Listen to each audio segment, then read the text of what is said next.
Rahim. Assalamu alaikum. I'm here with Abu Usama, the Imam of Green Lane Masjid, to ask him a few questions about the Dispatches Channel 4 documentary, which has accused him of making inappropriate and derogatory statements. We're here today to allow Brother Usama to give his views on the program and its content. Assalamu alaikum, brother. Wa alaikum salam wa rahmatullah. Okay, it's been said that you stated that women are deficient in their intellect. Are you not encouraging discrimination against women? Bismillah wa salatu wa salam ala rasulillah. Amma ba'. First of all, I think it's important for us to understand that in the accusations that the newspapers and this Dispatches program are making, that there are different types of statements that were made. There are certain statements that were made by different people which were the truth because they were ayats of the Quran or they were a hadith of Rasulullah sallallahu alaihi wasallam. Those statements we embrace. And then there are statements that were made by people that were incorrect. Some of them were ludicrous even. They went against al-Islam. We free ourselves from those statements. And then there are those statements that were taken out of context. People made the statements, but they were taken out of context. So as Muslims, we have to be intellectual and we have to be academic in dealing with these issues. We don't embrace everything that was said by the different speakers, nor do we reject everything that was said by the different speakers. And simply because there are non-Muslims who are making an attempt to increase this Islamophobia. It's not for us as Muslims to go overboard and not to be academic, as Allah has commanded us in the Quran to be fair and just. لا يجرمنكم شنآن قوم على أن لا تعدلوا اعدلوا هو أقرب للتقوى. Don't let a people's enmity towards you, their hatred towards you Muslims, don't allow it to make you to be oppressive, but be fair and just. This is closer to at-taqwa. So as it relates to this particular issue and all of the issues that you're going to ask me about in terms of clarifying my position, I want to answer the questions from that backdrop. Where do these accusations that they're saying that I made this statement or that statement fall into these categories? Is it the haq from the Kitab and the Sunnah? Is it something taken out of context? I actually said it, but it's out of context. Or is it an outright lie? So let us start from that point. It's been said that you stated that women are deficient in their intellect. Are you not encouraging discrimination against women? First of all, every Muslim, inshallah, who is studying his religion, he knows that this is an authentic hadith that Prophet Muhammad said, sallallahu alaihi wasallam, in describing the women's reality, that they are naqisat aqlin wa deen, that women are deficient in their intellect and they're deficient in their religion. The companions wanted to know, radiyallahu anhum, what is the meaning of this deficiency in their intellect and what is this deficiency in their religion? So he explained to them the deficiency in their intellect is that two women, when they have a witness or shahada in the court of law, it equals the one witness of a man. So that's her deficiency in her intellect. What is her deficiency in the deen? She is not able in most instances to fast the whole month of Ramadan due to her monthly cycle. She is not able in most instances to pray the whole month due to her monthly cycle. So as a result of that, there's a deficiency in her deen. So it doesn't mean that a woman is intellectually inept and below a man. It doesn't necessarily mean that. There is no man that I know of in this dunya today, no scholar of the religion of Islam or other than that, who is more intellectual, more educated, or more knowledgeable than Maryam, the mother of Isa ibn Maryam. No man has more taqwa than Maryam. No scholar today has more knowledge than our mother Aisha radiyallahu anha. She's a scholar of the deen. So, in explaining this hadith, I always tell the men of our community, we come from countries where we oppress women many times because of the culture. And we use hadith like this to oppress women. So even though I explained this hadith and what the hadith meant, I also explained that it's not permissible for a Muslim man to take this hadith to look at women as being second-class citizens, as not being able to understand. This is not the case. How many of us, when we drive as men, our wives tell us, go this way and go that way, especially when we go on long journeys. The husband, due to his arrogance, due to his stubbornness, he doesn't listen to his wife, and he winds up getting lost, the whole family. So we all know from personal experiences, our wives have knowledge about certain things. So this is not the case. Okay, thank you for explaining that. It's also been alleged that you said that the laws of Islam are to be practiced and we should do away with all man-made laws. Are you saying then that Muslims should not follow UK law? Again, this is a statement that was taken out of context. I didn't say it like that, first of all, but I did say on a number of occasions that as Muslims we have to strive to make Islam the religion that is being practiced in the four corners of the earth. That's why Allah Azza wa Jal sent all of the prophets and all of the messengers from Adam to Rasulullah Muhammad sallallahu alaihi wasallam. And we are followers of Rasulullah and his religion sallallahu alaihi wasallam. So it's our job to explain and to make clear what Al-Islam is saying. So yes, it is a religious obligation that every Muslim has to try to spread the religion of Al-Islam and make Al-Islam the way of life for those people around him in his immediate vicinity and other than that. But never ever did I say that we cannot practice Al-Islam in the British law. Never did I say that. As a matter of fact, I'm against that concept and that idea because the Prophet himself sallallahu alaihi wasallam lived in Mecca and Al-Islam wasn't being practiced at the beginning, and he never told the Muslims we can't practice their law. The Kaaba had idols at it. He was still praying at the Kaaba. He was still doing those things that the non-Muslims of Quraysh of Mecca were doing that did not conflict with the religion of Al-Islam. He went to Al-Medina where there were Jews and there were Christians there, and at the beginning of his stay in Al-Medina, he wasn't the one who was in control of the city, and he practiced the religion of Al-Islam, and he lived in harmony at the beginning with those people who were around him. So that's a misquote. Okay, thank you. You also said that no one loves the non-believers in the UK. Does that mean that if I had a non-Muslim neighbour that I should hate them? Again, this is a statement that was taken out of context. And I would like to deal with this for a few minutes because it is multifaceted. Okay. As it relates to hating non-Muslims, it is the responsibility and the religious obligation for every Muslim to hate the disbelief of every non-Muslim. We hate the kufr and the disbelief of every non-Muslim. That is a religious obligation. And the Prophet told us, sallallahu alayhi wa ala alihi wa sallam, whoever loves for Allah and hates for Allah, gives for Allah and refrains from giving from Allah for Allah, then his iman is complete. So Allah hates disbelief, therefore we have to hate disbelief. So we hate the disbelief of the non-Muslims. But hating the non-Muslim itself, I never said that, because the Prophet himself was told in the Quran, إِنَّكَ لَا تَهْدِي مَنْ أَحْبَبْتَ وَلَكِنَّ اللَّهَ يَهْدِي مَنْ يَشَاءُ. You, Ya Muhammad, cannot guide those who you love, but Allah guides those who He chooses. This ayat, by the ittifaq, unanimously is agreed by the scholars of Islam, was revealed because of the uncle of Rasulullah ﷺ who died as a non-Muslim. And the ayat said, you do not guide those who you love. So Rasulullah loved his grandfather, loved his uncle, loved relatives and his people who were not guided to Al-Islam by the nas of the Quran in this particular ayah. Another thing is that Allah has mentioned to us in the Quran, لا ينهاكم الله عن الذين لم يقاتلوكم في الدين وَلَمْ يُخْرِجُوكُمْ مِنْ دِيَارِكُمْ أَنْ تَبَرُّوهُمْ وَتُقْسِطُوا إِلَيْهِمْ إِنَّ اللَّهَ يُحِبُّ الْمُقْسِطِينَ. Allah doesn't make it haram or prohibited for you Muslims as it relates to those people who do not fight you because of your religion, nor do they expel you out of your homes because of your religion. Allah doesn't prevent you from dealing with them kindly and justly, and Allah loves those who are just. So this ayat is clear. If people are not fighting against us for our religion, it is a religious responsibility that the Muslims have to coexist with those people in order to call them to the good of Al-Islam. Kuntum khayra ummatin ukhrijat linnas. You Muslims are the best people who have been brought forth for the betterment of mankind. How are we going to be the best people for mankind if we can't coexist with them?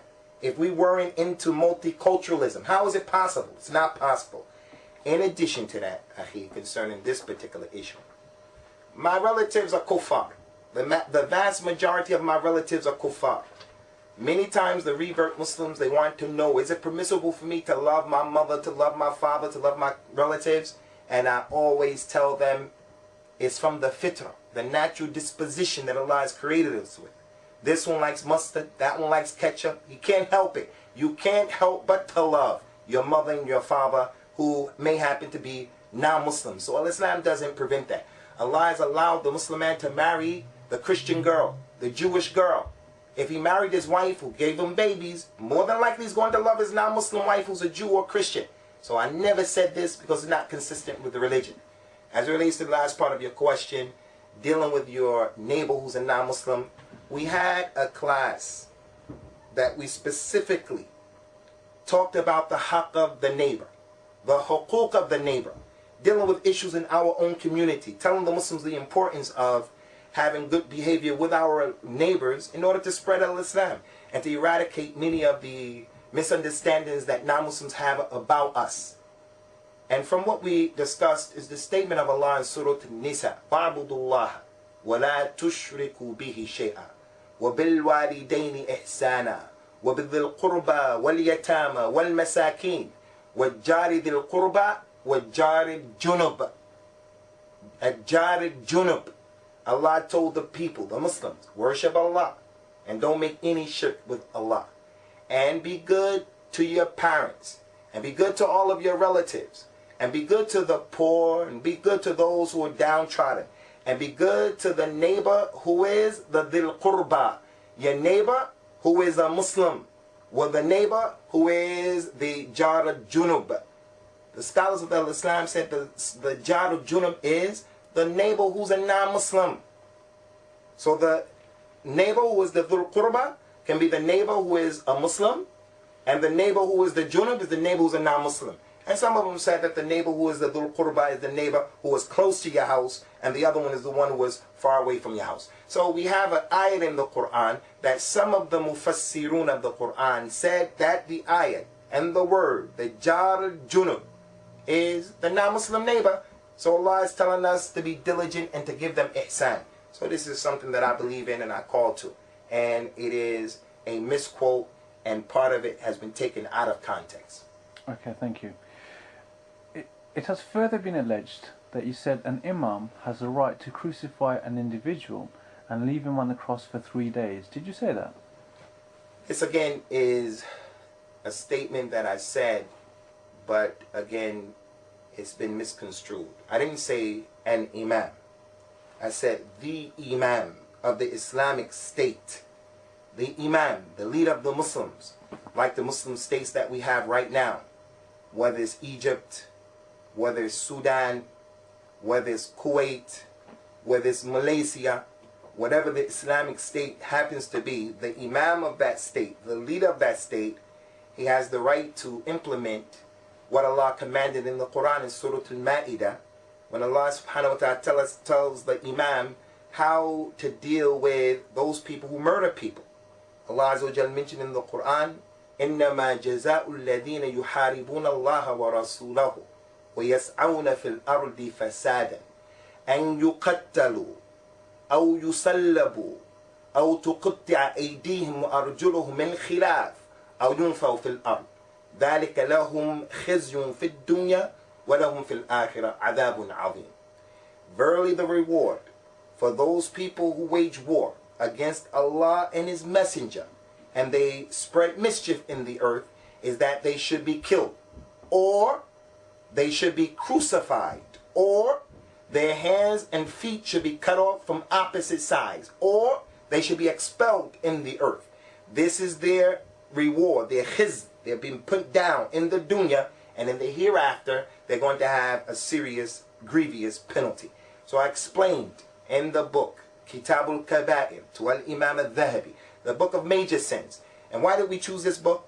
We chose it for a number of reasons. It's a book that talks about the aqidah that the Muslims need to understand. It's a book that talks about the knowledge of hadith. It's a book that talks about telling the Muslims how to be good citizens and to stay away from major sins, like murdering people, major sins like drinking khamr, major sins or intoxicants like stealing. the major sin of revolting against the leader. It's a book that we're trying to teach the Muslims that's practical in our lives right here in this country. Al-Muhim, the Shahid, the point that I want to make concerning this is that in that class we made it perfectly clear, crystal clear, that it is up to the Imam to do what Allah said. He can either kill the murderer or he can crucify him. And I never mentioned anything about a cross. Isa ibn Maryam, our prophet, our Nabi of al-Islam, who we believe in, who Prophet Muhammad told us, sallallahu alaihi wasallam, إِذَا جَاءَكُمْ Isa ibn Maryam فَبَلِّغُوهُ سَلَامِ. If Isa ibn Maryam comes, give him my salam. So we're waiting. If he's here, if we're here when he comes, we're going to tell him our prophet, our Nabi gave you salam. He's our Nabi. Al-Muhim, Isa ibn Maryam is going to come and break the cross. If Rasulullah sallallahu alaihi wasallam saw something in the shape of a cross in his house, he used to break it. Now, why is the Imam going to crucify someone on a cross?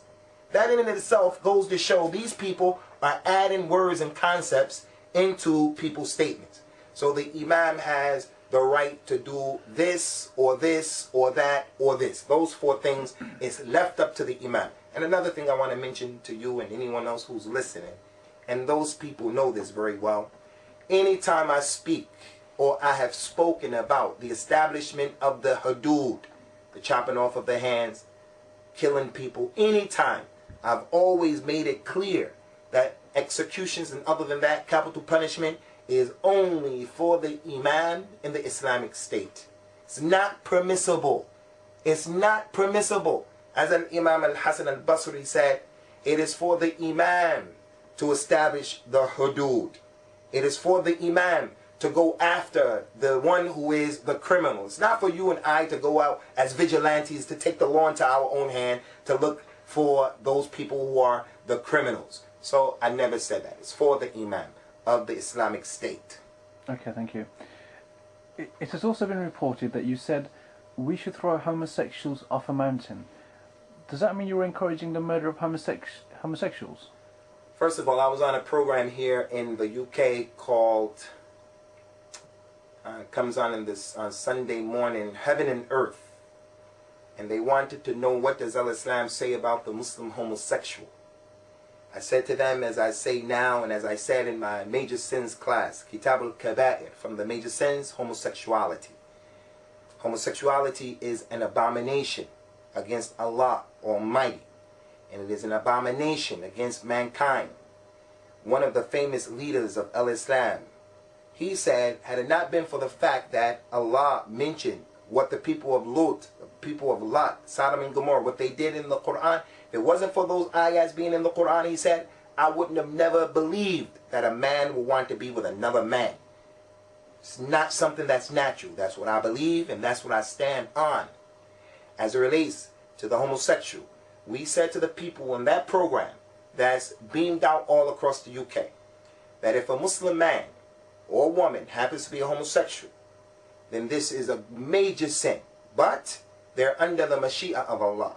They're under Allah's decision. If Allah wants to punish them, He will. If He doesn't, He's up to Him. A Muslim will be forgiven for all of his sins with the exception of dying, being a polytheist, making shirk with Allah. So I've never said anything like that. In my major sins class, I explained to the people, and you can go back, and this is in the Kitab al-Kaba'ir. One of the Tabi'een asks the illustrious scholar and companion, Abdullah ibn Abbas, radiyallahu anhu, what should be the way in which the homosexual is killed? How should he be killed? Abdullah ibn Abbas made ijtihad. He said, there were no homosexuals during the time of Rasulullah sallallahu alaihi wasallam, so there was no had. There was nothing that he did to show us how he should be killed, stoned to death or anything. He said, but what I understand is, Rasulullah told us that Jibril, an angel, was sent to the people of Lot, Sodom and Gomorrah. That angel took his wing, put it in the land, and took their land and turned it upside down and squashed them, pulverized them, decimated them. In the morning, they were all gone. Abdullah bin Abbas said, since the earth was taken up and it was smashed upon them, I believe you should throw them off of a high place like a mountain. That's the ijtihad of Abdullah ibn Abbas radiyallahu anhu. That's not the statement of Abu Usama. Al-Imam al-Dhahabi brought that statement in his book, and I explained. That's his ijtihad. But people don't throw homosexuals off of the building. Never ever did I say kill the homosexuals. I believe that homosexuals are committing a major sin, but they live in this country, and it's not for you, it's not for me, it's not for anyone else to take the law into their own hands to kill them or to do anything other than that. If someone asks me, marry 2 homosexuals, I'm going to say I'm not going to do that. I'm not going to do that. But will I smack a homosexual? Would I prevent him from his rights in terms of what doesn't go against my religion? No, that's not what I call to. Okay, thank you. You also said that jihad was part of Islam. There is a huge lack of knowledge of what jihad means. Can you explain? Yes, jihad is a part of al-Islam, and it's not permissible for any Muslim to reject al-jihad. But it is an institution that needs knowledge. It needs knowledge. We're living in a time which is the end of time. And one of the signs of the end of time is the fact that knowledge will be taken away from the people. Knowledge of the basics of the religion, like the aqidah. Who Allah is, where Allah isn't, where Allah is, what does Allah do, what does He not do. So there are simple basic issues of wudu, tahara, and salat that people don't know. Everyday issues that they don't know. The average Muslim doesn't know. You give a talk to a Muslim and you explain to him that you can wipe your head when you make wudu 3 times and do your ears 3 times. You can do that. The normal average Muslim who doesn't read, he says, I never heard that. I never knew that. You ask the average Muslim, show me how the Prophet prayed. He prayed 5 times every day in the Medina in front of the people. All of those years.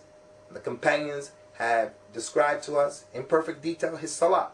The average Muslim is not praying according to the mechanics that have been given to us that describe his prayer. If that's the case with everyday issues, what about the issues like jihad? Most people don't know about the ahkam of al-jihad. Most people don't know about the ahkam of al-hajj, because it's not something that people are doing all the time, every day. So I say that the Muslims need to brush up on all aspects of the religion, especially these issues. And what I've said over and over and over again concerning the many lectures that I've given about jihad in order to shed light on the way we should understand it correctly, is that I always say, when it comes to issues about spilling blood and about people's money and about the private parts being made halal or haram, 3 things that happen in the jihad, then we have to be extra cautious as it relates to having knowledge of that issue. So concerning the jihad in the cause of Allah subhanahu wa ta'ala, anyone who denies it or rejects it, he goes outside of the fold of al-Islam. There are too many ayahs that establish the jihad, which is the military campaign. But the jihad that we are talking about here is the jihad of making efforts and simply striving just to be a Muslim. The jihad of the everyday struggle. The jihad of getting up, living in this society, going to work, staying married, educating our children. The jihad of getting an education and so forth and so on. But I do not apologize, nor do I water down and make tamyir the military jihad. But that military jihad, it is of 2 types that we need to come to know about. The defensive jihad and the offensive jihad, and they both have their ahkam. I want to bring your attention to something. That is, we did a lecture called The Levels of Jihad According to Al-Imam Ibn al-Qayyim from his book Zad al-Ma'ad. That is a lecture against the so-called jihadi-oriented Muslims, the well-known ones in the world today who declare jihad, and they don't have the right to declare jihad because they're not the leaders of Islamic states and they're not even scholars. We also did another lecture that was called Jihad and Terrorism. Are they synonymous? We sent these DVDs to the people at Hard Cash Productions. We sent these DVDs to those people, and more than likely they had them anyway because they were quoting us and misquoting us. So we just want to make it clear that we do not run away from the jihad in al-Islam, the military campaign. But what jihad? What jihad are we going to make during this time? as Muslims in terms of the military campaign. And I believe that the people who are screaming jihad, jihad from the Muslims, meaning the military campaign, those people are actually cowards, because the reality of our situation, the reality, the weakness of the Muslim Ummah right now clearly shows us that those people have lost the plot. The Prophet was in Mecca sallallahu alaihi wasallam, and the ayat was revealed in the Quran, فَجَاهِدْ بِهِ جِهَادًا كَبِيرًا. Make the big jihad with it. With it means with the Quran. With the Quran. While he was in Mecca, and his condition was a condition of weakness, his jihad was the jihad of spreading al-Islam and being patient. It wasn't the jihad of the sword. Even though the ayat was revealed, هُوَ الَّذِي أَرْسَلَ رَسُولُهُ بِالْهُدَى وَدِينَ الْحَقِّ لِيُظْهِرَهُ عَلَى الدِّينِ كُلِّهِ وَلَوْ كَرِهَ الْكَافِرُونَ. This ayat was revealed in Mecca. He is the one, Allah, who sent his messenger with the guidance and the religion of truth to declare it over all other religions, even though the disbelievers may detest it. Rasulullah was reading that surah in Mecca sallallahu alaihi wasallam, this ayat, and yet he didn't have a military campaign for 13 years. The jihad that he performed in Mecca was the jihad of the lisan, calling the people to the religion. So, Al-Imam Shaykh al-Islam Ibn Taymiyyah rahimahullah ta'ala, another point that I've re-emphasized over and over again. This Imam of al-Islam, he told the Muslims, there's some wisdom in Rasulullah sallallahu alaihi wasallam being in Mecca for 13 years and then in Medina for 10 years. There's some wisdom in that. So the Muslims, whenever they find themselves at any time or any place, when their condition resembles the condition of Rasulullah in Mecca, then they should take on board and embrace the methodology of the Meccan period. And when they find their situation resembles his life in Medina, then they should take on board and embrace what he did in the methods of the Medina period. A person is in the Meccan period right now, but he's going to deal with the situation as if he's in the Medina period, is only going to bring fitna and fasad. So we're in the Meccan period right now. It's a period of weakness. So therefore, we have to make the jihad of explaining Islam, the jihad of the lisan. So for those Muslims or non-Muslims who wish to know more about the true meaning of jihad, what authentic sources would or could you recommend? The Quran, first and foremost, but in reading the Quran, he has to have someone who's going to explain to him what those verses are saying and meaning, because we have Muslims who have hijacked the ayats and verses of the Quran about jihad and misappropriated them and practiced them in the wrong way. But the Quran gives a crystal clear picture for the one who has basira and sincerity of what the jihad is, and the fact that there's no oppression in it, and the killing of innocents is diametrically opposed to al-Islam and the jihad of al-Islam. As it relates to an actual book in English about al-jihad, I'm not the one to ask that question, because I don't know too many books in English that talk about jihad. I don't know any book in English that comes to the mind that talks about jihad. Can I thank you, Abu Usama, Imam of Green Lane Mosque, for speaking to us today. Assalamu alaikum. Shukr lillah. Wassalamu alaikum.